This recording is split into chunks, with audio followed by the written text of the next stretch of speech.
படகுகளையும் சிறைபிடித்துள்ளது. இதுவரை 80க்கும் மேற்பட்ட மீனவர்கள் 170க்கும் மேற்பட்ட படகுகள் இலங்கை வசம் இருக்கின்றன.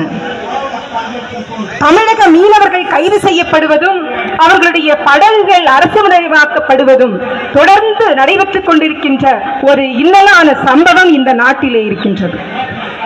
2014ஆம் ஆண்டு முதல் இந்த பிரச்சனைகள் இன்னும் அதிகமாகிக் கொண்டுதான் இருக்கின்றது. இங்கு பேசியவர்கள் குறிப்பிட்டார்கள், 2014ஆம் ஆண்டு நாடாளுமன்ற தேர்தலுக்கு முன்பாக பாம்பனில் நடைபெற்ற கடல் தாமரை போராட்டத்திலே பேசிய சுஷ்மா ஸ்வராஜ் அவர்கள், பாரதிய ஜனதா ஆட்சிக்கு வந்தால் கச்சத்தீவு மீட்கப்படும், மீனவர் பிரச்சனைக்கு நிரந்தர தீர்வு காணப்படும் என்று பேசினார்கள். நாங்கள் கேட்கிறோம், நீங்கள் 10 ஆண்டுகள் ஆட்சி செய்து 3வது முறையாக ஆட்சி கட்டிலில் அமர்ந்திருக்கின்றீர்களே, இதுவரை எந்த பிரச்சனையாவது தீர்க்கப்பட்டதா? 2014 ஏப்ரல் மாதம் ராமநாதபுரத்தில் பேசிய நரேந்திர மோடி அவர்கள் தமிழக மீனவர்கள் கைது செய்யப்படும்